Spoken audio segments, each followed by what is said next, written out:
22वां श्लोक। ज्ञानं कर्म च कर्ता च तथैव गुणभेदता प्रोच्यते गुणसंख्याने यथावत् शृणुतान्यपि सर्वभूतेषु येनैकम् भावम् अव्ययमीक्षते अविभक्तं विभक्तेषु अज्ञानं विद्धि सात्विकम् पृथक्त्वेन तु यज्ञानं नानाभावान् पृथग्विधान् वेत्ति सर्वेषु भूतेषु अज्ञानं विद्धि राजसम् यत्तु कृष्णवदेकस्मिन् कार्ये सक्तमहैतुकम् अतत्त्वार्थवदल्पं च तत्तामसमुदाहृतम् नियतं संगरहितम् अरागद्वेषतः कृतम् अफलप्रेप्सुना कर्म यत्तत् सात्विकमुच्यते नियतं संगरहितम् अरागद्वेषतः कृतम् अफलप्रेप्सुना कर्म यत्तत् सात्विकमुच्यते।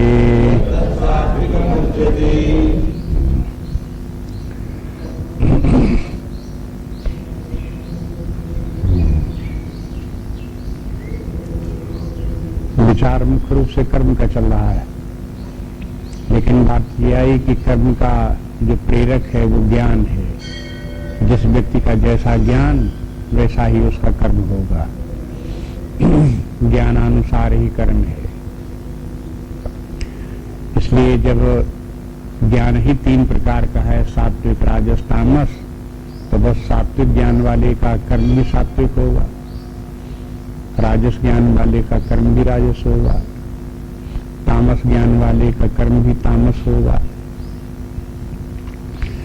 वैसे तो ज्ञान के जैसा वर्णन बताया उसको अगर ध्यान दें तो समझ में आ जाएगा कि सात्विक राजस तामस क्या है। लेकिन अगर ज्ञान में ये तीनों का अंतर न समझ में आवे तो कर्म में समझ लो, क्योंकि ज्ञान जो है मतलब सूक्ष्म में अपने भीतर है, न दिखाई पड़े, न समझ में आवे। लेकिन कर्म जब बाहर कर्म हो रहे हैं तो वो ज्यादा स्थूल हो जाते हैं। स्थूल कर्म जो है साफ साफ देखे जा सकते हैं कि किस प्रकार के कर्म होंगे। वो कर्म सात्विक होंगे कि राजस होंगे कि तामस होंगे, ये बात समझ में आ जाएगी। ज्ञान में कल देख रहे थे सात्विक ज्ञान है, उसमें परमार्थ का ज्ञान, परमात्मा का ज्ञान, एक सतवस्तु सर्वत्र विद्यमान है, उसके तरफ वो ज्ञान रहता है। चाहे तर्क के द्वारा ज्ञान हो, चाहे शास्त्र प्रमाण से ज्ञान हो, लेकिन उसके परमात्मा तत्व की स्वीकृति जब बुद्धि में आ जाए तब वो बुद्धि सात्विक है, सात्विक ज्ञान है। और अगर इस प्रकार का नहीं आता तो फिर बाद में तो नाना तो दिखाई देते हैं, जो नाना रूप दिखाई देता सारा जगत, नाना प्राणी दिखाई देते हैं, इसमें फिर राजस ज्ञान हो गया। बहुत बार जो हम लोगों का जो व्यवहार चलता है इस राजस ज्ञान से ही चलता है। भौतिकवादी जीवन का जितना भी संचालन है, चलना फिरना, खाना पीना, उठना बैठना, व्यवहार, धनोपार्जन आदि सब इसी से राजस ज्ञान से ही लोगों के चलते हैं। उसी स्तर पर जीवन जीते रहते हैं। फिर होता है तामस ज्ञान। जो तामस ज्ञान है वो एक प्रकार से मनुष्यता से भी नीचे स्तर का है। वो व्यक्ति जबकि अपने शरीर में ही आसक्त हो, उसी शरीर मात्र को ही सबको समझने वाला हो, तो फिर उसका तामस ज्ञान है। इस श्लोक में 22वें श्लोक में कुछ बातें भगवान ने वो भी सुझा दी हैं कि जिनकी तरफ अगर ध्यान दो तो ये पता चल जाए कि ये शरीर हम नहीं हो सकते। यह शरीर ही मैं हूं और यही सब कुछ है, ऐसा समझना तामस ज्ञान है। तो भगवान ने बताया कि देखो ये अहेतुकम है, ये जो ज्ञान है इसका कोई हेतु नहीं है। अपने आप को शरीर समझते हो, क्यों समझते हो, क्या कारण से समझते हो? आपको तो लगता है कि हम यही शरीर हैं इसलिए मानते हैं, तो ये लगना कोई जो है वो हो हेतु नहीं उसका हुआ, अहेतुक हुआ। अगर शरीर ही तुम होते तो 24 घंटे शरीर भाव ही रहता। क्या रहता 24 घंटे शरीर भाव? हाँ? शरीर की उपलब्धि 24 घंटे रहती है? नहीं रहती है। तो फिर क्यों अपने आप को शरीर कहते हो? हाँ? अहेतुकम हो गया कि नहीं हो गया? इसलिए इतना ही नहीं, और भी बहुत कारण है अहेतुकम के, जो आचार्यों में फिर जगह जगह बताए हैं। जैसे एक आचार्य ने बताया कि जो संघात होता है वो किसी दूसरे के लिए होता है। संघात जो है वो अपने आप अपने के लिए नहीं होता। संघात के माने जब कई वस्तुओं से मिलकर के कोई वस्तु बनती है तो संघात कहलाती है। जैसे असेंबली कहते हैं आजकल अंग्रेजी में। जैसे साइकिल के असेंबल कर दिया, कार के असेंबल कर दिया, कंप्यूटर को असेंबल कर दिया, तमाम पार्ट लिए एक साथ मिला दिए, असेंबल्ड हो गया। इन वस्तुओं में जो असेंबल्ड वस्तुएं हैं, इनमें किसी वस्तु का प्रयोजन अपने आप के लिए नहीं है, किसी दूसरे के लिए वो सब है। ये शरीर भी इसी प्रकार से असेंबली है पंच महाभूतों की, स्थूल सूक्ष्म कारण शरीरों की, प्राण मन बुद्धि की। इस असेंबली में जो है ये है, इस संघात का कारण ये संघात अपने आप के लिए नहीं हो सकता। ये समझ में आवे कि ये शरीर जो है वो हो पंच महाभूतों से बना हुआ शरीर के ही लिए है और शरीर ही हम हैं, इस प्रकार का मानना अहेतुक है। कोई हेतु इसमें नहीं, कोई लॉजिक सिद्ध नहीं करती इस बात को। इसलिए इस शरीर में अहम भाव नहीं होना चाहिए। अहम भाव है तो तामस है, तामस में बुद्धि बहुत जड़ है।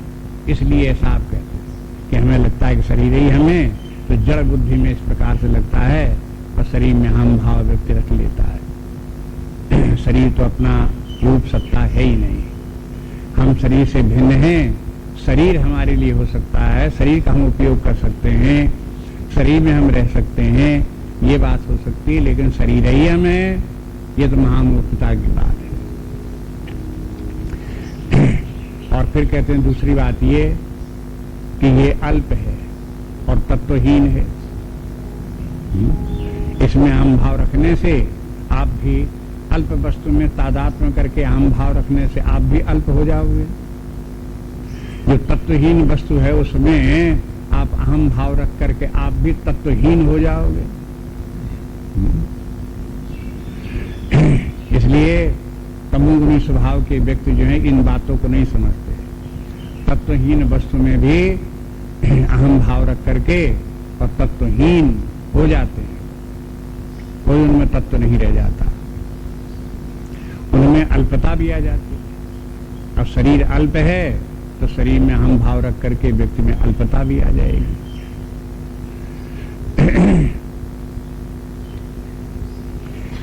तो छांदोग्योपनिषद के अनुसार क्या वचन है शास्त्र का? यद भूमाता सुखम यदल्पम तन्नास्ति। जहां अल्प है और उस अल्प में अहम भाव आप रखे होंगे तो क्या होगा? तो वहां सुख हो ही नहीं सकता। आप शरीर में अहम भाव रख करके जीवन जियोगे तो कभी सुखी नहीं रह सकते, हमेशा दुख ही दुख रहेगा। यद भूमा तत्सुखम, जब भूमा हो, भूमा माने पूर्णता जब हो, जब पूर्णता को प्राप्त हो तब सुख हो। पूर्णता और अपूर्णता को देखो, अल्पता अपूर्णता है। ममता, उसमें तादात्म्य, तो फिर कोई दुख नहीं, सुख ही सुख। इसलिए जो है ये है ये तमोगुणी स्वभाव के व्यक्ति को ये सब बातें समझ में नहीं आती। रजोगुणी व्यक्ति हो तो थोड़ी बहुत समझ में आ जाए। रजोगुणी व्यक्ति को समझ में आ जाता है कि हम जीव हैं, हम शरीर नहीं है, और हमारे अतिरिक्त अन्य भी हैं, उनकी भी सत्ता स्वीकार कर लेता है, अपनी सत्ता के साथ दूसरे की सत्ता भी स्वीकार करता है। तो इसमें रजोगुण में थोड़ी व्यापकता आ गई, इससे रजोगुण हो गया। और फिर जब एकत्व आ गया, अंतिम तत्व एक ही है, सर्वत्र विद्यमान, ऐसी बुद्धि में ज्ञान आ गया, तो अब ये ज्ञान सात्विक ज्ञान हो गया। अब देखो, जिनका सात्विक ज्ञान होगा उनके कर्म कैसे होंगे। अब कर्म का प्रसंग आ जाता है यहाँ से 23वें श्लोक से। कहते हैं नियतम संग्रहितम अरागोदेशता कृतम, इतनी बातें अफले सुनः, इस प्रकार का जो कर्म है यत्तत् सात्विक उच्यते। यत्तत् ऐसा कर्म जो है वो सात्विकम उच्यते, ऐसे कर्म को सात्विक कर्म कहते हैं। सात्विक कर्म में कितनी कितनी बातें हो गई। नियतम नंबर 1, संग्रहितम दूसरी बात, अरागद्वेषता कृतम तीसरी बात, अफल प्रेप्सुना चौथी बात, ये 4 बात। निष्काम कर्मियों की जहां बात आती है वहां निष्काम कर्म को विभाजन सिद्ध पुरुषों की दृष्टि से भी किया जाता है। जो लोग साधना कर रहे हैं उन लोगों का निष्काम कर्मयोग, वो निष्काम कर्मयोग करने का प्रयास कर रहे हैं। निष्काम कर्मयोग कर नहीं पाते हैं, लेकिन बार बार अभ्यास डालते हैं निष्काम कर्मयोग का। और दूसरे व्यक्ति वो हैं जो आत्मज्ञानी हो गए, तत्व ज्ञान जिनको हो गया, वो भी कर्म करते हैं, वो भी निष्काम कर्मयोग करते हैं, लेकिन उनका निष्काम कर्मयोग सहज निष्काम कर्मयोग है। उसमें उनको प्रयास नहीं करना पड़ता। बिना प्रयास के उनके जितने भी कर्म होते हैं वो निष्काम कर्म ही होते हैं। इसलिए अब सात्विक ज्ञान का वर्णन पहले हो गया, और जिसमें सात्विक ज्ञान होगा वो फिर कर्म कैसे करेगा, उसके कर्म में क्या क्या विशेषताएं होंगी, दोनों को मिला करके देखना चाहिए। इस प्रसंग में सात्विक ज्ञान और फिर सात्विक कर्म, और फिर आगे चल करके आएगा सात्विक कर्ता, फिर आएगी सात्विक बुद्धि, फिर आएगी सात्विक धृति। इस प्रकार से कई आएंगे, तो इनको सबको एक साथ मिला करके करो। सब में जब सात्विक कोई व्यक्ति सात्विक होगा तो उसकी बुद्धि भी सात्विक होगी, उसका ज्ञान भी सात्विक होगा, कर्म भी सात्विक होगा, उसमें कर्तव्य जो है वो भी सात्विक होगा, ये सब सात्विक होंगे उसके। धरती भी सात्विक होगी। जब रजोगुणी होगा तो फिर रजोगुणी में सब रजोगुणी हो जाएंगे। रजोगुणी ज्ञान होगा, रजोगुणी बुद्धि होगी, रजोगुणी कर्म होगा, रजोगुणी फिर उसकी जो धरती होगी, रजोगुणी कर्ता भाव होगा। इस प्रकार से जो ये है, आप इनको एक साथ मिला करके देखो तो इनके साथ तालमेल में बैठालना पड़ेगा। ये काम अपने आप करना पड़ता है। जब शास्त्र का अध्ययन करते हैं तो शास्त्र ने बता तो दिए, 3 प्रकार की कई चीजें बता दी। अब उनको अपने आप बैठ करके उनका सबका तालमेल बैठा। पहले इधर से भी पढ़ो और फिर इधर से भी पढ़ो। ऐसे करके माइंड में रखो, दोनों तरफ से देखो। क्रॉस स्टडी, ये दर्शन शास्त्रों में, भारतीय दर्शन शास्त्र पढ़े सब, विभिन्न दर्शन शास्त्र, न्याय दर्शन, वैशेषिक दर्शन, सांख्य आया, योग आया, मीमांसा आई, वेदांत आए। अब उसमें न्याय दर्शन का ज्ञान सिद्धांत क्या है, उनका तत्व सिद्धांत क्या है, उनका नैतिकता का सिद्धांत क्या है, एक एक करके सबको देखे। सृष्टि रचना का सिद्धांत उनका क्या है, ये सबको पढ़ते गए। फिर वैशेषिक का इसी प्रकार से इसी सब हेडिंग में पढ़ा। फिर सांख्य का इन्हीं सब हेडिंग में पढ़ा कि सांख्य तत्व किसको मानता है, उसका ज्ञान सिद्धांत क्या है, उसकी सृष्टि रचना किस प्रकार की है। वो फिर अंत में एथिक्स क्या प्रपाउंड करता है, किस प्रकार के एथिक्स। इसी प्रकार फिर वेदांत में पढ़ा, सब में पढ़ गए। अब उसके बाद फिर इधर से शुरू किया कि ज्ञान मीमांसा में सबका क्या अंतर है, न्याय दर्शन की ज्ञान मीमांसा क्या है, वैशेषिक की क्या है, सांख्य की क्या है, योग की क्या है। इस प्रकार से सबकी न्याय मीमांसा पढ़ गए। फिर एक परम तत्व क्या मानता है, तो वेदांत क्या परम तत्व मानता मानता है, वैशेषिक क्या मानता है, सांख्य क्या मानता है, इस प्रकार से सबने सबके परम तत्व को देख गए। तो इस प्रकार से विचार करते जाते हैं। हाँ? ऐसे उसमें ये आया कि भाई न्याय दर्शन में जीव क्या है, वैशेषिक दर्शन में जीव के लक्षण क्या है, फिर उसमें सांख्य दर्शन में जीव के लक्षण क्या है, लक्षण क्या है, उनकी गतियां क्या हैं, उनके स्वरूप क्या हैं। तो अब जब जीव का विचार आता है तो जीव अणु है कि दिव्य है, जीव एक है कि अनेक है, जीव सुखी दुखी होता है कि नहीं होता है, कर्म बंधन होता है कि नहीं होता, ये सब जीव के जो लक्षण हैं वो सब में किसके किस में कौन कौन लक्षण बता रहा है, उनको सबको देख गए। तो इस प्रकार से स्टडी उनकी सबके कर गए। तो जब पुस्तकें लिखी जाती हैं तब तो ऐसे लिखी जाती हैं, न्याय दर्शन एक तरफ लिख दिया गया, वैशेषिक एक तरफ लिख दिया गया, एक एक अध्याय उनके लिखते चले गए। लेकिन अध्ययन करने के बाद में फिर जब सबको अध्ययन कर लिए तब उनको सबको इस प्रकार से मिला करके अध्ययन करते हैं। तो उसमें फिर इसको एक प्रकार का छोटा मोटा रिसर्च कह सकते हैं, शोध कार्य कह सकते हैं। तो उसके शोध कार्य में जैसे आत्मा है, concept of self in Indian philosophy, concept of self in Indian philosophy, ये जीव या आत्मा के संबंध में धारणाएं क्या हैं सबके इंडियन फिलॉसफी जितनी सब में सबका अध्ययन करके, सबके संबंध में अध्ययन करके उस पर कंपेरिजन किया उनका। तो इस तरह से चलता अध्ययन करते हैं तो ये तरीका होता है। स्वामी अखंडानंद जी एक जगह लिखते हैं कि गीता पढ़ने के लिए हम लोग बैठते थे, कई लोग बैठे एक साथ, 4-5 लोग 6 लोग जो तो थे वे सब लोग अपने भिक्षा मांगे, खाएं पिए, चलें आगे बढ़ें, दूसरे गांव में जाएं, उनको धर्म की शिक्षा दें और बैठ करके हम आपस में गीता पढ़ें।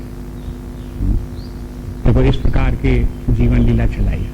जब आपस में गीता पढ़ें तो क्या करें, एक तो गीता ले तो शंकराचार्य का भाष्य ले, एक मधुसूदन का भाष्य ले, एक शंकरानंदी भाष्य ले, एक रामानुजी भाष्य ले, एक बल्लाचार्य, इस प्रकार से अलग अलग आचार्यों के अलग अलग भाष्य, साधारण लोगों के नहीं, आचार्यों के भाष्य, एक सबके भाष्य लेकर के फिर एक बताता, एक आचार्य बताता कि इसका अर्थ इस श्लोक का इस प्रकार से लगा, दूसरा बताता इसका अर्थ इस प्रकार से लगा, तीसरा बताता इस प्रकार से लगा। तो एक तरीका अध्ययन करने का ये, और वो तो अध्ययन लोग करते ही हैं कि पहले एक उन्होंने ब्रह्मानंद एक इनके शंकराचार्य की गीता ले ली, उसको पढ़ गए, फिर उसके बाद जो है एक गीता कोई दूसरे आचार्य की ले ली, उसको लेकर के पढ़ गए, फिर तीसरे की लेकर के उसको पढ़ गए। तो एक तरीका ये होता पढ़ने का। तो जब अध्ययन करके भली वहां समझना होगा तब उसकी क्रॉस स्टडी करनी पड़ती है, ये कहने का तात्पर्य। आपको यहाँ पर जितना जो है ये क्रॉस स्टडी के माने फिर ये कि आप देखो कि भगवान तो बताते जाते हैं एक एक करके कि ज्ञान 3 प्रकार का और कर्म 3 प्रकार का, तो वो तो 3 समझ ही लो, उसको छोड़ो नहीं। लेकिन उसके बाद में ये भी देखो कि सात्विक ज्ञान और सात्विक कर्म का क्या संबंध है, सात्विक बुद्धि का उससे क्या संबंध है, और एक दूसरे का उसके ऊपर क्या प्रभाव पड़ रहा है। जब शुरू में भगवान ने कह दिया कि देखो ज्ञान के ही प्रेरणा से प्रभाव से कर्म होते हैं, तो अब ज्ञान के प्रभाव को कर्म के साथ में देखो भी तो कि सात्विक ज्ञान है तो उसका सात्विक कर्म कैसा होगा, क्या प्रभाव पड़ा। तो इसलिए इस श्लोक का अध्ययन अलग से नहीं किया जाता, इसको मिला करके पिछले श्लोक से जो सात्विक ज्ञान का जो श्लोक 20वां है उससे मिला करके 23वां श्लोक पढ़ो। अब इसमें कहते हैं पहली बात तो ये कि नियत कर्म को देखो। सात्विक कर्म जब होगा तो वो नियत कर्म होगा। सबसे पहली बात तो ये नियतम कुरु कर्मत्वम कर्म ज्यायो ही अकर्मणः, इसी अध्याय में भी पहले आ चुका है कि जो नियत कर्म है वो त्याज्य नहीं है, कार्य में है वो तो करने ही होंगे। यहाँ फिर कहते हैं देखो सात्विक कर्म जो होगा वो नियत कर्म होगा। नियत कर्म के माने हैं असाइंड वर्क। जैसे कहीं किसी व्यक्ति ने कहीं ऑफिस में ज्वाइन किया, उसको अपॉइंटमेंट मिल गया, ज्वाइनिंग लेटर उसने दे दिया कि हम आ गए। अब उसके बाद में क्या होगा?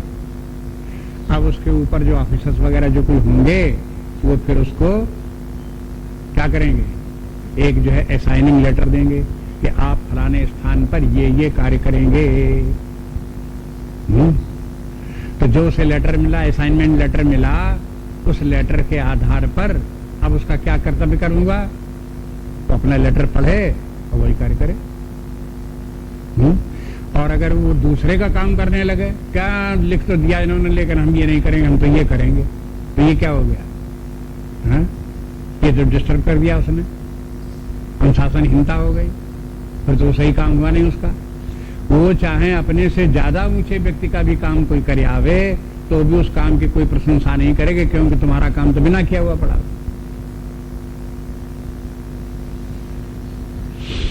इसलिए इसी प्रकार से भगवान का ये कारखाना, इसमें सब में भगवान ने सबको जगह जगह भेजा और सबकी अपनी अपनी ड्यूटी असाइन कर दी।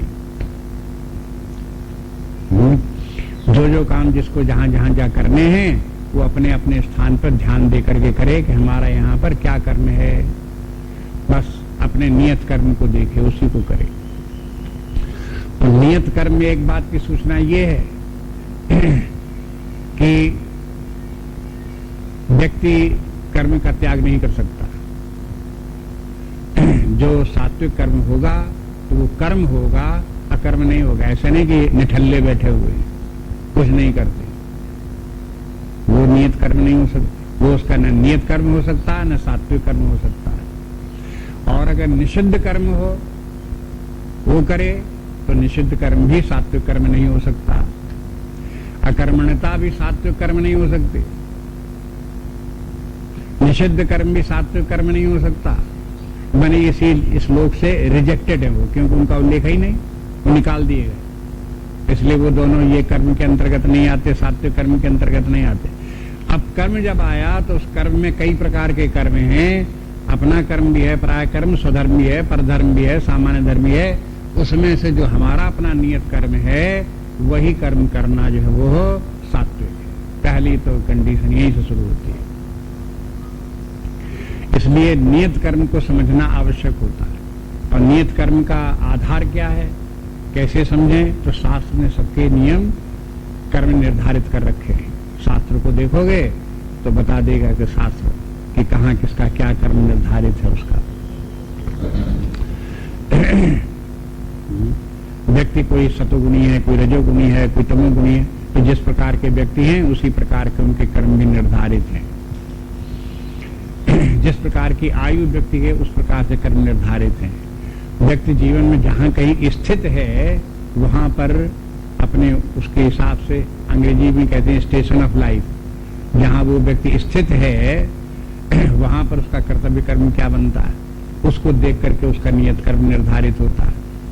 तो इस तरह से नियत कर्म को के निर्धारण के जो तत्व हैं वो हो, जब बुद्धि सात्विक होगी, ज्ञान सात्विक होगा, तब व्यक्ति को समझ में आ जाएगा कि नियत कर्म क्या है और वही करना चाहिए। तो फिर वो नियत कर्म करेगा भी, तो उसका कर्म भी सात्विक कहलाएगा। तो पहले तो नियत कर्म की बात है। उसके बाद में फिर जो है संग्रहितम, नियत कर्म को भी संग्रहित होकर के करो। संग्रहित के माने है उसमें आसक्ति मत रखो। अगर आसक्ति रखी तो आसक्ति लक्षण है रजोगुण का। कोई भी कर्म, अगर नियत कर्म भी आपने किया लेकिन उसमें कर्म में आपने आसक्ति रखी तो वो सात्विक नहीं रह जाएगा। क्या होगा? राजसिक हो जाएगा। स्टैंडर्ड उसका जो है घट गया इतने ही मात्र से। अब कर्म तो जो कुछ बाहर हो रहा तो उतने ही मात्र से उसका निर्धारण नहीं होता कि कर्म कैसा, भला बुरा क्या है। भाई किसी के व्यक्ति के मन में आसक्ति है तो वो कर्म नीचे स्तर का हो गया। अनासक्ति भाव से उसी कर्म कर रहा है तो कर्म चुकुट का हो गया। अब देखो कहां से कर्म, कहां कर्म और कहां कर्म के ऊपर प्रभाव कैसे पड़ रहा है उसका, ये देखो। कर्म वही है, अब चाहे आसक्ति से करो चाहे अनासक्ति से करो। लेकिन आसक्ति से किया तो नीचे दर्जे का हो गया, अनासक्ति से किया तो ऊंचे दर्जे का हो गया। इसलिए सात्विक कर्म तब होगा जब अनासक्त भाव से करो। अब देखो कि जब अनासक्त भाव से जो कर्म किया जाएगा तो अनासक्त भाव से कर्म करने माने लापरवाही नहीं है, ये बात फिर ध्यान में रखनी पड़ेगी। केयरलेस होकर के आप अनासक्त कर्म करो तो ये मूर्खता हो जाएगी। फिर सावधानी पूर्वक करना पड़ेगा। अनासक्त भाव से कर्म करो लेकिन बहुत सावधानी पूर्वक करो, सजग होकर के करो, भली भांत करो, ये तब अनासक्त हो। लेकिन अगर आसक्त हुआ तो उसमें आसक्त होने में कहीं कोई काम बिगड़ेगा, देर हो जाएगी, कहीं कुछ हो जाएगा, कहीं कोई दोष बता देगा, कहीं कोई निंदा कर दे, तो उसमें क्या होगा, आसक्त होगी तो व्यक्ति दुखी हो जाएगा। अनासक्त होगा तो दुखी नहीं होगा। इसलिए रजोगुण का लक्षण दुख है, सत्वगुण का लक्षण सुख है। अनासक्त भाव से कर्म करोगे तो सुख प्राप्त होगा, सत्वगुण आपको सुख देगा। अगर आसक्त होकर के कर्म करोगे तो वो दुख देगा। हाँ, इसलिए जो है इतने मात्र से वो रजोगुण हो गया।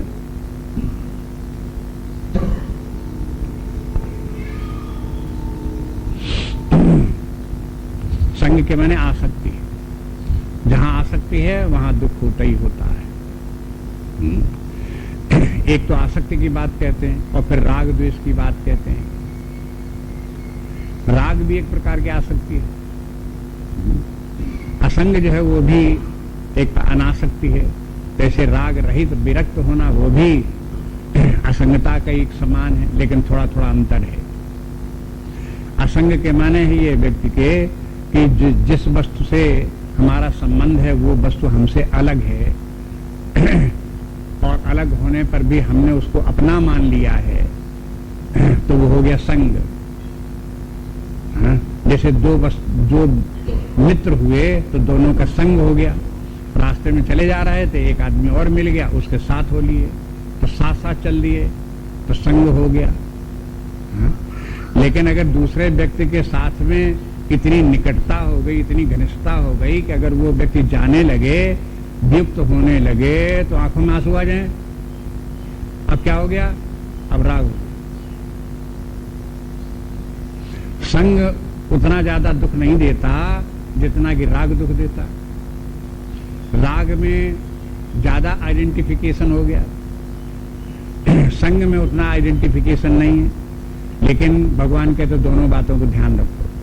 कर्म जो है उस कर्म में यदि आसक्ति हुई तो भी वो हो रजोगुणी हो जाएगा, राग द्वेष हुआ तो भी रजोगुणी हो जाएगा। अब राग द्वेष भी दुखदायी है। राग है तो भी व्यक्ति को दुख होगा, द्वेष है तो भी दुख होगा। राग द्वेष कोई नहीं है तब दुख से छुटकारा होगा। राग में अत्यधिक प्रियता के होने के कारण से जिस वस्तु में राग है, जिस व्यक्ति में राग है, वो जब टूटने लगेगा, मरने लगेगा, जाने लगेगा, तब दुख हो जाएगा। और जिससे द्वेष है जिस व्यक्ति से, वस्तु से, वो हम नहीं चाहते को मिले, प्राप्त हो, वो अगर आ जाए, मिल जाए, तो फिर उससे फिर दुख हो जाएगा। तुलसीदास जी की वो चौपाई, मिलत एक दारुण दुख देही और बिछुरत एक प्राण हर लेही। कौन? राग द्वेष वाले। मिलत एक दारुण दुख देही, जिनसे द्वेष है, मिल गए तो दारुण दुख देही। बिछुरत एक प्राण हर लेही, जिनसे राग है वो जाने लगे तो दुख हो गया। तो राग द्वेष दोनों दुख देते कि नहीं देते? इसलिए रजोगुण जो है वो हो, व्यक्ति को राग द्वेष में बाधे रहता है। राग द्वेष छूटता नहीं, रजोगुणी स्वभाव रहेगा व्यक्ति का, रजोगुणी कर्म करेगा, रजोगुणी बुद्धि होगी, रजोगुणी स्वभाव होगा, तो परिणाम क्या होगा? दुख दुख दुख, सारे जीवन दुख ही दुख वो होता चला जाए। जब न राग हो न द्वेष हो, तो राग द्वेष जब दोनों न हो तब फिर जो है वो हो, उस कर्म में जो है वो व्यक्ति को फिर आसक्ति नहीं होगी, लिप्त नहीं होगा, दूर रहेगा। तो परिणाम ये है कि वो कर्म, अगर जैसे किसी व्यक्ति को कहीं किसी ऑफिस में कहीं एक पोस्ट के ऊपर ड्यूटी लगा दी गई, और जहां ड्यूटी उसे लगा दी गई उसमें हो गई उसको राग, कुछ लोगों से मित्रता हो गई, कुछ फायदा होने लगा, कुछ इज्जत होने लगी, तो उसको वहां हो गया राग। अब क्या किया गया, उसका कर दिया गया ट्रांसफर, दूसरी सीट पर ढाल दिया गया। अब क्या हुआ उसको, हाँ अब उसको जहां राग था वो दुख देने लगा। अब पे उतनी वहां भी मिलेगी, पे इतनी यहां भी मिलेगी, हाँ उसमें अंदर नहीं हुआ, लेकिन ट्रांसफर कर दिया तो दुख हो गया। अब देखते हो इसी प्रकार से कर्म में जो है, ये चाहे वस्तु का उदाहरण था, ऐसे कर्म का उदाहरण। एक कर्म में कोई व्यक्ति लगाया गया, कर्म की ड्यूटी दी गई कि ये काम तुम्हारा है, करो, कर रहा है वो कर्म, और वो कर्म उससे छीन लिया गया, नहीं वो काम करता है तो हो गया दुख। तो ये क्यों है दुख हो गया, राग द्वेष के कारण। अब ये राग द्वेष जब तक है और कोई राग द्वेष वाला जो कर्म है, तो ये फिर जो है वो सात्विक नहीं हुआ। सात्विक नहीं हुआ कि माने श्रेष्ठ नहीं है, उत्तम कर्म नहीं है, निम्न कोटि का हो गया। अब चाहे कोई व्यक्ति कितना ही लगन से काम करे, कितना ही अच्छा काम करे, कितने ही परिश्रम से काम करे, लेकिन ये सब करते हुए भी अगर कर्म में राग है तो रजोगुणी हो गया और वो दुख देगा। आप ये नहीं कह सकते मैंने इतना बढ़िया काम किया और देखो कोई शिकायत नहीं और मुझसे बढ़िया कोई काम नहीं कर सकता, लेकिन फिर भी मुझसे काम छीन लिया गया। अरे छीन लिया गया तो तुम्हें दुख आएगा, राग द्वेष के कारण से दुख। ये सब बातें साफ देखने की बातें हैं, इसलिए राग द्वेष नहीं होना चाहिए। हम तो कहते हैं कि वो स्थान जहां पर ट्रांसफर होता रहता बहुत अच्छी बात है, कम से कम राग द्वेष जो वो उसकी कटिंग होती रहती है। जहां जड़ जमाई, जहां राग हो गए, जहां चिपक गए, फिर जड़ काट दी, फिर हटा एक दूसरे के बदलता रखा, राग द्वेष छूटता रहे। अफल प्रेत सुना कर्म, और उसके बाद में कहते हैं कि ऐसा कर्म जिसमें कि कर्म के फल की प्रेप्सा न हो, प्रेप्सा मन कामना न हो, फलासक्ति भी न हो। अब देखो फलासक्ति न हो, इसके संबंध में ये भी कहते हैं ये इसका माने ये नहीं है कि आपके कर्म का जो परिणाम होगा उसको आप ध्यान मत दो, काम करते रहो, ऐसा नहीं है।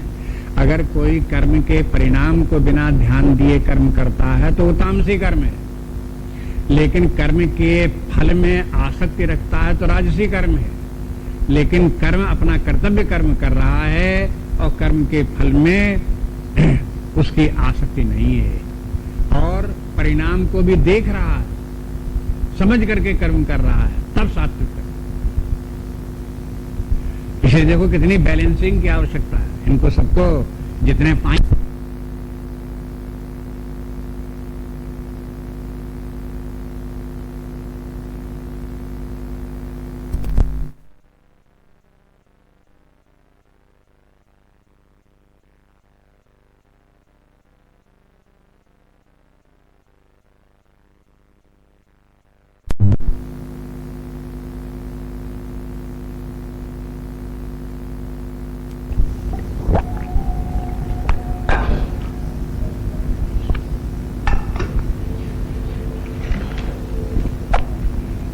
देखिए 24वां श्लोक, यत्तु कामेप सुना कर्म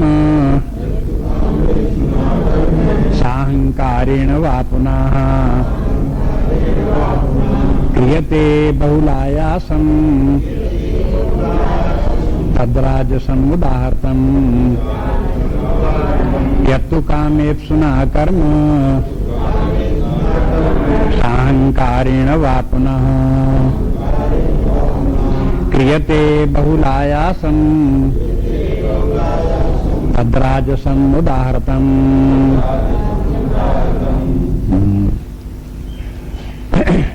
यत्तु कामेप सुना कर्म, वो आप कहते हैं किंतु जो कर्म कामना से प्रेरित होकर के कर्म के फल में आसक्ति रख करके, भोगों में आसक्ति रख करके किए जाते हैं, साहंकारेण वा पुनः और अहंकार पूर्वक किए जाते हैं।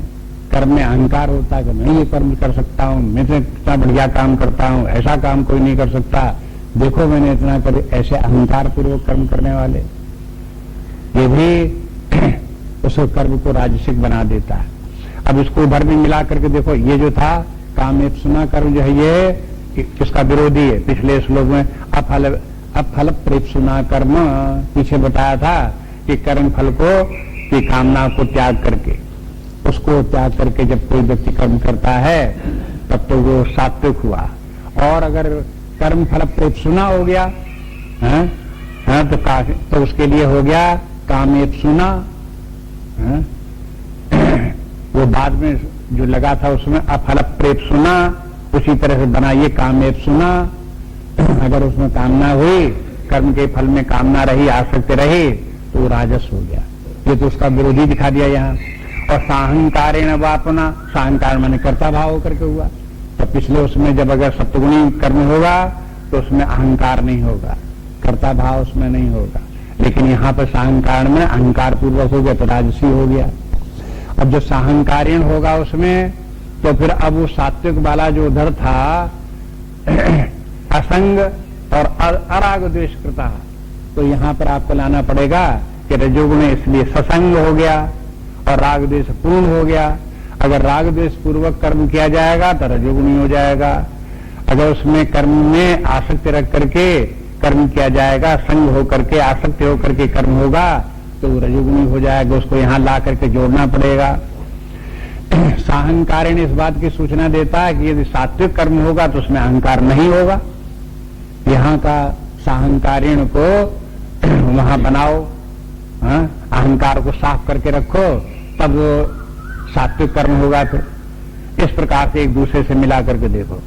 और फिर एक बात और इसमें बताते हैं, देखो ये बात और कहीं नहीं बताई थी, यहां बताते हैं।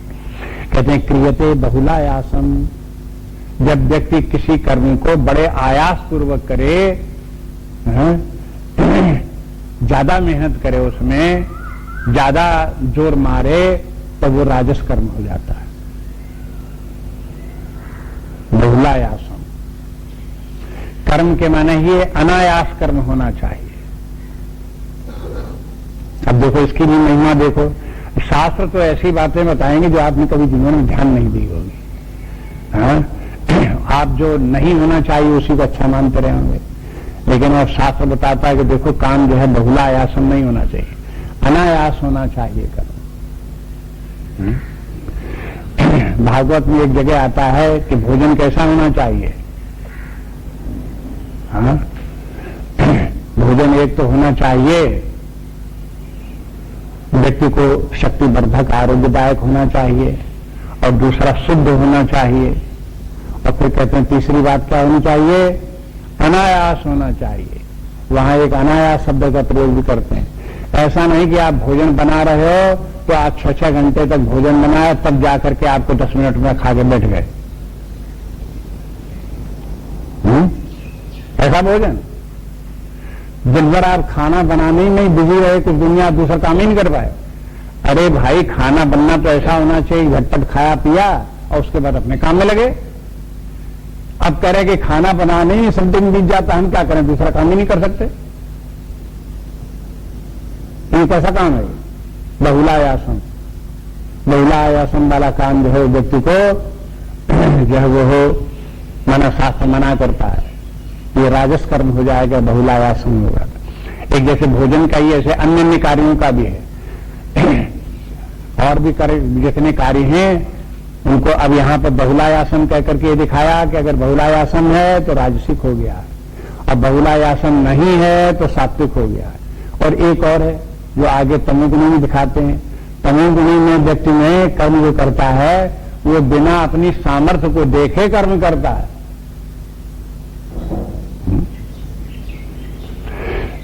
जो बिना सामर्थ्य को ध्यान दिए हुए कर्म अपने सिर को ले लिया और कर पाते नहीं और करने में जुट गए, तो बस वो तामसी कर्म हो गया। तो देखो इतनी बातें कर्म के संबंध में अलग अलग करके उनके विवेचन कर्म का जब हुआ, दो दोष कर्मों को देखे गए, तो इन बातों का विचार हुआ।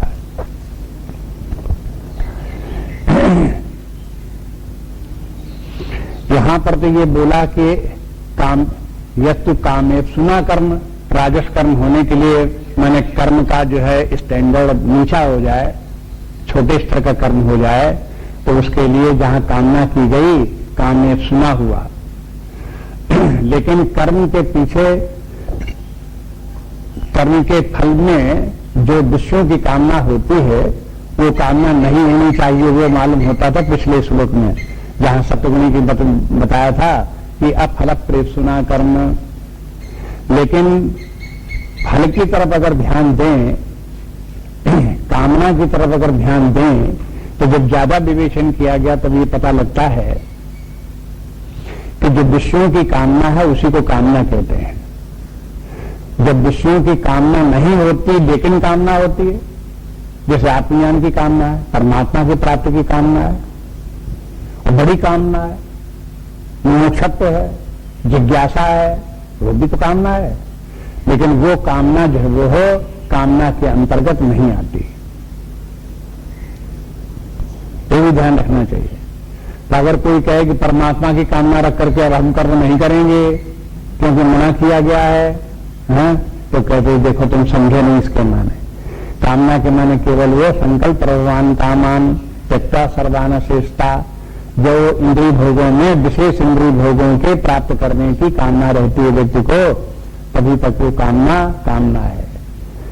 यश कीर्ति की कामना भी कामना है, स्वर्ग की कामना भी कामना है, लेकिन परमात्मा के प्राप्त की कामना कामना नहीं है, बल्कि वो एक ऐसी कामना है जो इन तीनों कामनाओं को समाप्त कर देती है, नष्ट कर देती है। ये दूषित कामना, इंद्रिय भोगी की कामना, ये कैसे छूटे?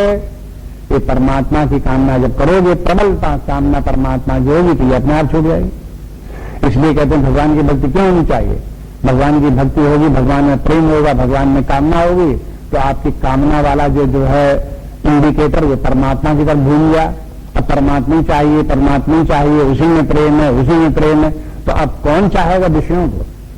विषयों की कामना अपने आप ही खत्म होगी, उसी तरफ ध्यान ही नहीं जाएगा, यश कीर्ति की तरफ ध्यान ही नहीं जाएगा, स्वर्ग की तरफ ध्यान ही नहीं जाएगा, वो कामना अपने आप ही समाप्त हो जाएंगी। इसी तरह से देखो तो वेदांत में ऐसा भी बोलते हैं कि जीवन में प्राप्त दो प्रकार की वस्तुएं हैं।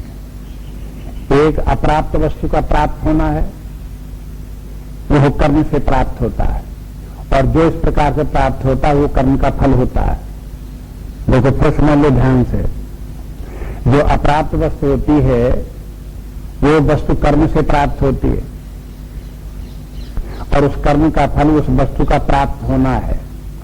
और कर्म की प्राप्ति चाहे दूसरे वस्तु से हमारे पास आए, व्यक्ति से हमारे पास वस्तु आई हो तो प्राप्त हुई हो, चाहे दूर दूर देश में हो, वहां से उठ करके हमारे पास आई हो तो हमें प्राप्त हुई हो, चाहे उसका परिमार्जन हुआ हो, शुद्धिकरण हुआ हो, बनाई गई हो, तो ये सब जो है उसमें कर्म के फलस्वरूप ही होता है, तब वो वस्तु प्राप्त होती है। लेकिन जो वस्तु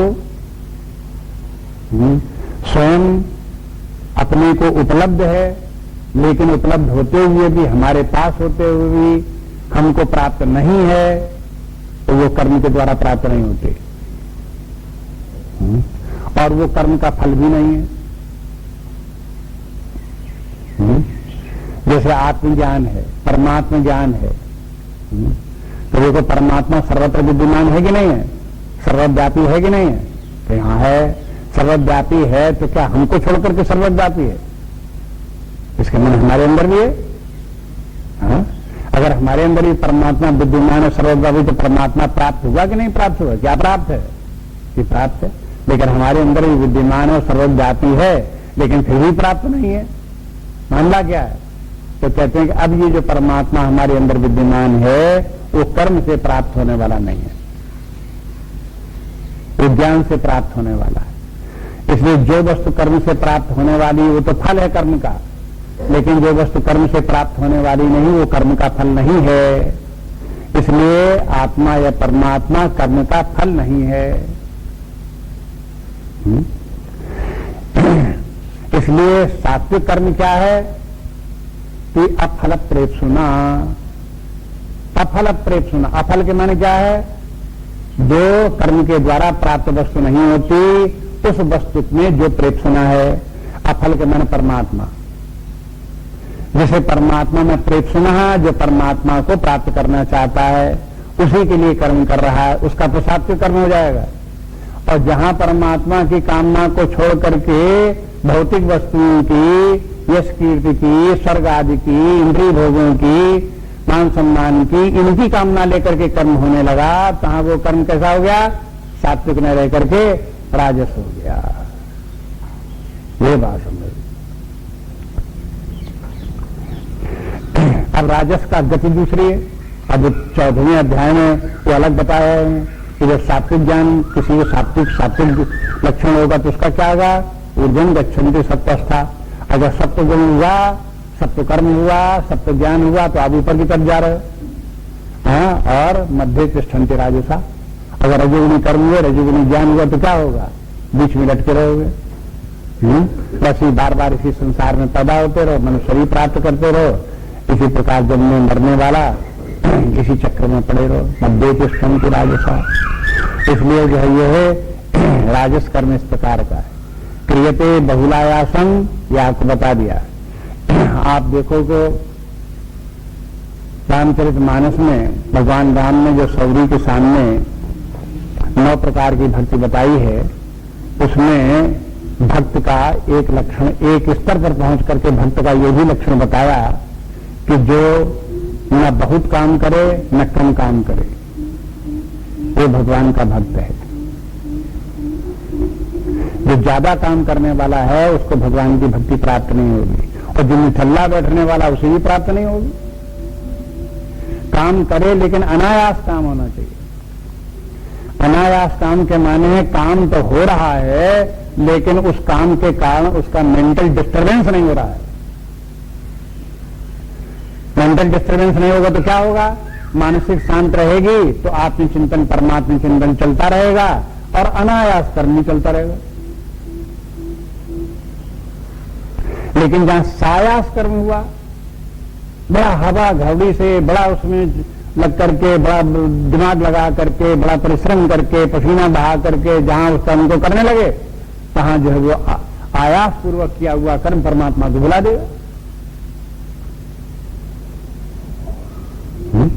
इसलिए कर्म करने का अभ्यास करें, सहज भाव से जीवन चलता रहे, कर्म होता रहे लेकिन सहज भाव से, शांतिपूर्वक कर्म चलता भी रहे, हड़बड़ी भी न हो, ज्यादा भी न हो, कम भी न हो, और उसके कारण से डिस्टर्बेंस भी न हो। इसलिए सात्विक कर्म वो है जिसमें कि कर्म करते हुए व्यक्ति को कर्ता भाव नहीं होता। जब कर्ता भाव नहीं होगा तो वो कर्म तो होता चला जाएगा लेकिन वो कर्म उसको, व्यक्ति को डिस्टर्ब नहीं करेगा। अंत में चलो देखो, अनुबंधम संहिंसाम अनवेक्ष च पौरुषम मोहादारभ्यते कर्म यत्तत्तामसमुच्यते। अनुबंधम संहिंसाम अनवेक्ष च पौरुषम मोहादारभ्यते कर्म यत्तत्तामसमुच्यते। एक तो अनुबंध, दूसरे क्षय, तीसरे हिंसा, चौथे पौरुष। अनवेक्षण बिना देखे, अनवेक्षण बिना देखे, बिना समझे, अनुबंध को भी बिना समझे, क्षय को भी बिना समझे, हिंसा हो रही है उसको भी नहीं देखा, और पौरुष को भी, सामर्थ्य को अपने नहीं देखा और काम करने लगे तो तामसी कर्म हो गया। तो इसके माने तामसी कर्म से सात्विक कर्म में क्या करेंगे? उसमें अनुबंध को देखेंगे, उसमें ये भी देखेंगे कोई नुकसान तो नहीं हो रहा है, अपना नुकसान तो नहीं हो रहा है, दूसरे का नुकसान तो नहीं हो रहा है, ये भी देखेंगे तो सात्विक कर्म रहेगा। और अगर ये सब नहीं देखा तो ये तामसी कर्म हो गया। पौरुषम भी इसमें आ गया। देखो, अपना पौरुष देख करके कर्म करो, कितनी सामर्थ्य है। अगर पौरुष देख करके कर्म किया तो सात्विक कर्म रहेगा, और पौरुष बिना देखे हुए, अपनी सामर्थ्य को बिना देखे हुए करने लगे तो तामसी कर्म हो गया।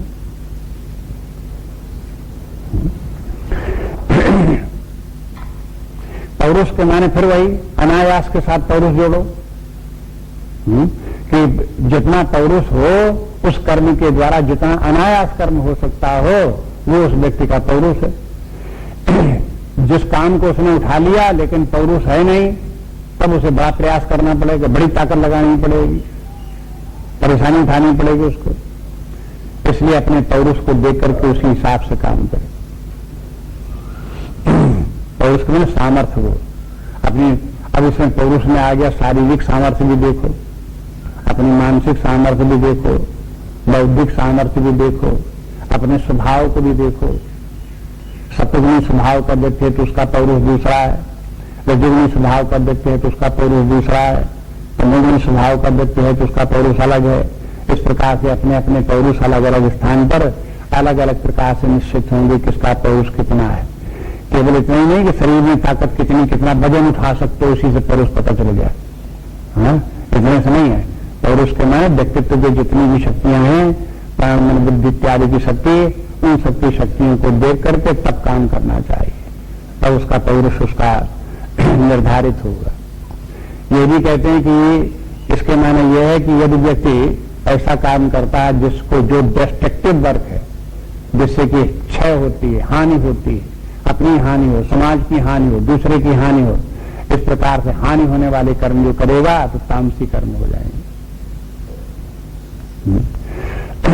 हानिकारक न हो, क्षय न उसमें हो, बल्कि वर्क कैसा होना चाहिए, कंस्ट्रक्टिव वर्क होना चाहिए, रचनात्मक कार्य हो, कुछ बने, कुछ विकास हो, कुछ सुधार हो, तब तो ठीक है, सात्विक कर्म होगा, नहीं तो वो तामसी कर्म हो जाएगा। काम किया तो बहुत, लेकिन सब बिगाड़ के धर दिया, तो बिगाड़ के धर दिया तो तामसी हो गया। ऐसे ही जैसे बिगाड़ना है, वस्तु का बिगाड़ना क्षय हो गया, और व्यक्ति का बिगाड़ना तो हिंसा हो गई। अगर हिंसा में प्राणियों की हिंसा होने लगी अथवा व्यक्तियों की हिंसा होने लगी तो इस प्रकार कर्म तामसी कर्म हो जाएगा। कुछ कर्म ऐसे होते हैं जिन कर्मों को करने से डायरेक्ट हिंसा तो नहीं होती है, लेकिन अन्य लोगों को हिंसा करने में प्रेरणा मिलती है। एक बार इसी प्रकार का विचार चला। आप जानते हैं ये बिरला फैमिली थी, घनश्याम दास बिरला थे। उनके सामने जो पुराने कारखाने हुआ करते थे, नहीं चल रहे हैं, घाटे भी चल रहे हैं, तो इनके सामने प्रपोजल आता था कि आप चाहो तो उसको खरीद लो, बिकाऊ है। तो जिनके पास पैसा होता तो वही तो खरीद सकता था। एक अंग्रेजों की एक टेंडरी थी कलकत्ते में, अंग्रेजों की थी, और अंग्रेज जाने लगे, तब उन्होंने ये इसके बेच दो, तब बेचे तो कौन खरीदे, तो प्रपोजल आया बिरला के पास कि तुम खरीद सकते हो उसको। अब उनकी टेंडरी की खरीदने की जब बात इनके सामने आई, तब उसमें जितने और लोग थे, उनकी कमेटी के लोग बाग, सबने कहा कि बहुत अच्छा सौदा, ये तो इस टेंडरी में तो बहुत फायदा है, देखो कितना फायदा है इनमें। ये तो फायदा देख करके सबने कहा ले लेना चाहिए, ले लेना चाहिए। लेकिन बिरला ने क्या कहा कि हमारा शास्त्र कहता है कि मत लो। क्यों? क्योंकि टेंडरी लेकर के जब हम चलाएंगे तो हम क्या कहेंगे, और चमड़ा लाओ, और चमड़ा लाओ, और चमड़ा लाओ। इसके माने मारो, और इनको भी मारो, उनको भी मारो, इसका चमड़ा बढ़िया, माने हम हिंसा को प्रवृत्ति दें। इसलिए चमड़ा वाली फैक्ट्री नहीं खोलेंगे, चाहे जितना फायदा हो नहीं करेंगे। लोगों ने बहुत कहा, अरे कहा कि आप नहीं चलाओ तो दूसरा चलाएगा, वो तो मरेंगे तो मरेंगे। इस प्रकार हिंदी में कितने लोगों ने तर्क दिए, कहा कि जो लोग जैसा कर रहे हैं तैसा कर रहे हैं, वैसा भोग रहे हैं, हमें ये नहीं करना। देखो 10 आदमी एक तरफ और घनश्याम दास बिरला एक तरफ। इसलिए जो आध्यात्मिक कंक्लूजन हुआ करते हैं, आध्यात्मिक चेतना वाले व्यक्ति के जो आध्यात्मिक निर्णय हुआ करते हैं, वो एक तरफ होते हैं और बहुत कम लोगों को समझ में आते हैं। अधिकांश लोग उसका विरोध ही करते हैं। कभी देखो कैसी बेवकूफी की बात, इतना बढ़िया कारखाना आना जिसमें कितना फायदा था, आया हुआ हाथ में छोड़ दिया, इससे ज्यादा बेवकूफी क्या हो सकती। सब इस प्रकार के बेवकूफी बोले। लेकिन जो उसमें ज्ञान की बात है, समझदारी की बात है, वो किसी को नहीं सूझ रही है।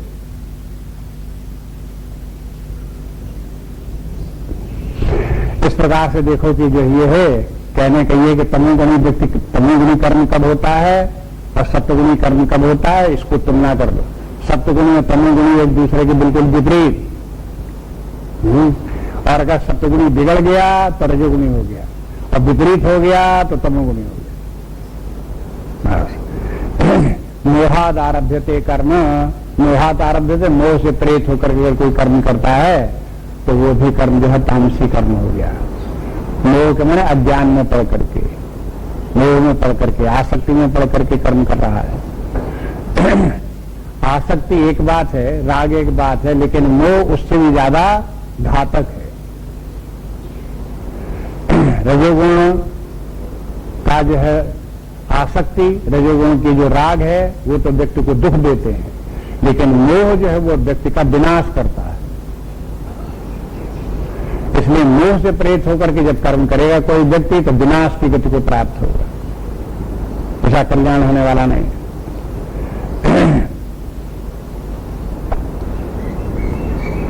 बस ये यहां तक कर्म की बात हो गई। आगे देखेंगे अब बुद्धि कितने प्रकार की होती है।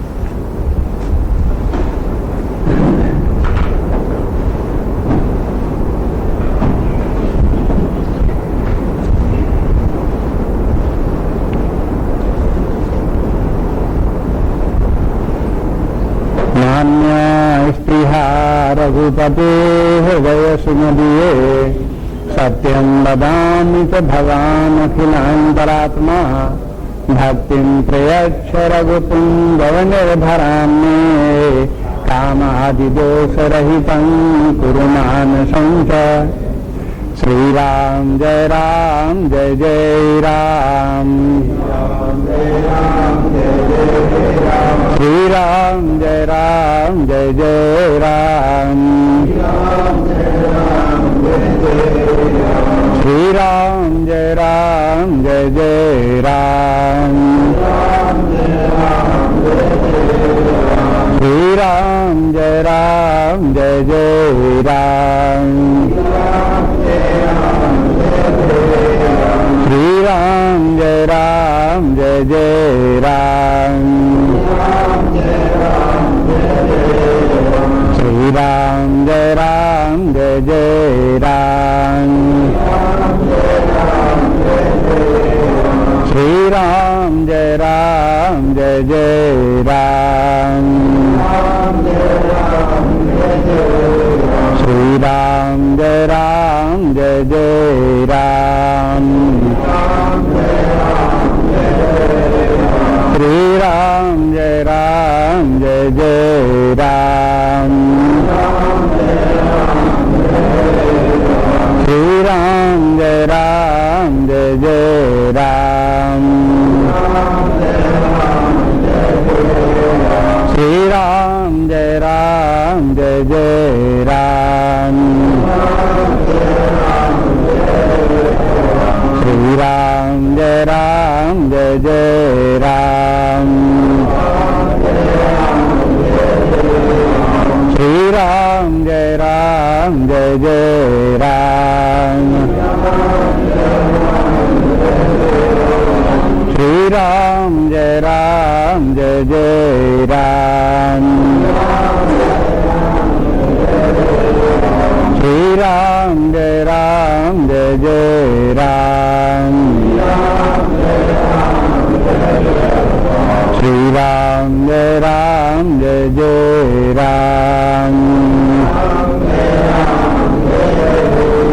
श्रीराम जय राम जय जय राम,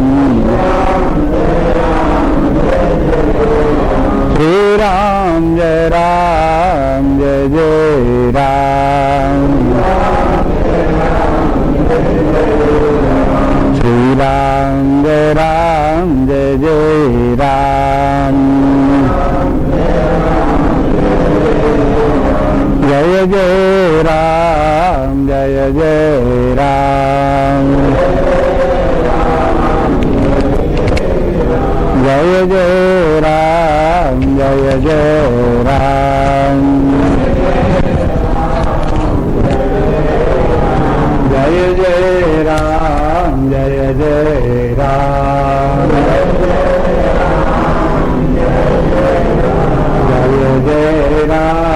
जय जय